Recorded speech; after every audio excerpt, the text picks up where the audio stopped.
Dica de estudo para a atividade 8 do sexto ano. Lê informações e dados apresentados em tabelas. Uma tabela serve para organizar diversas informações. Ela é formada de linhas e colunas que se relacionam entre si. Essa aí é uma tabela simples. Por quê? Porque ela possui somente uma coluna. Nesse caso, ela aqui possui uma coluna e 4, 5, 6, 7, 8, 9 linhas, porque a gente inclui, inclusive, a do título aí, né? Essa tabela que vocês podem ver é uma tabela que trata sobre o produto e o preço desses produtos. Então, eu só tenho uma única informação para cada produto.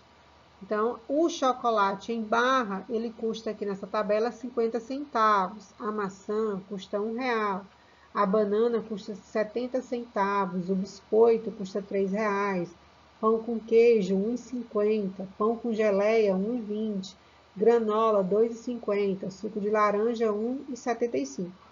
Então, o que acontece? A linha sempre vai corresponder com o dado que está logo à frente, estipulado pela coluna, tá? Então, eu não posso dizer que o chocolate em barra custa R$3, porque R$3 está vinculado ao biscoito e não ao chocolate em barra. Outro tipo de tabela é o que a gente chama de tabela de dupla entrada. Aí, aqui eu vou ter, né, nessa tabela, ela pode possuir duas colunas ou mais. Nesse exemplo que eu trouxe aqui, ele traz duas colunas, ou seja, são duas informações acerca, no caso da coluna e do nome das pessoas, tá? E aí essa tabela vai conter 1, 2, 3, 4, 5, 6, 7, 8 linhas. Então, é uma tabela que tem 8 linhas e duas colunas. E aí, como é que a gente faz a leitura aqui nessa tabela? Aqui eu tenho uma coluna com o nome das pessoas e mais duas colunas que informam a sua altura e o peso. Então, por isso que ela é chamada de dupla entrada, porque ela tem mais de uma informação acerca de um determinado item. No caso aqui de Marcos, por exemplo, se você acompanhar de forma linear, a linha toda que forma as informações de Marcos, eu tenho que Marcos possui uma altura de 1,10, ou seja, 1,10 m, e ele tem um peso de 33,5 quilos. Lá embaixo, a gente tem uma observaçãozinha com relação a essa tabela. Tem a altura, tem um asterisco, então é para dizer que todos esses valores estão em metros. No peso tem dois asteriscos, que é a segunda informação, para dizer que todos esses valores estão em quilos. Observe o exemplo a seguir. Uma empresa de ônibus costuma registrar a quantidade de passageiros durante os dias em que há viagens. A tabela abaixo mostra a quantidade de passageiros que os ônibus dessa empresa transportou durante uma semana. Então, vamos dar uma lida aqui no registro que a empresa fez. Na segunda-feira, houve um número de 250 passageiros. Na terça-feira, 183. Na quarta-feira, 241.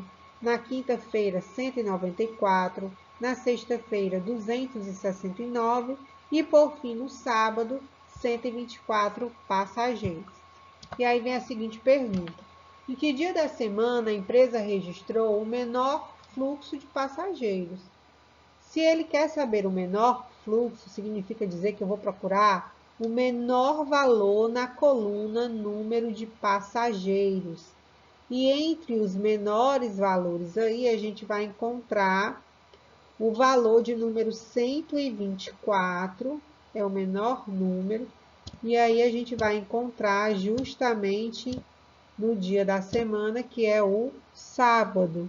Se a pergunta fosse o maior fluxo, o maior número de passageiros, nós teríamos aí a sexta-feira, com 269 passageiros.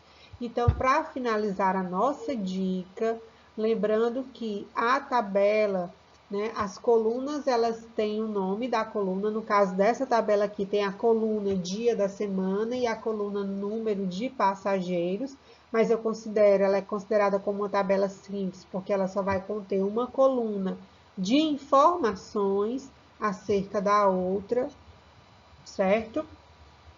Então, não tem erro, tá? Os valores sempre vão estar alinhados pela linha. Então, na segunda-feira aí, eu não posso dizer que a segunda-feira teve 269 passageiros. Isso está errado, porque na linha da segunda-feira, o que corresponde são 250 passageiros. Então, espero que vocês tenham gostado da dica. Bons estudos e até a próxima dica.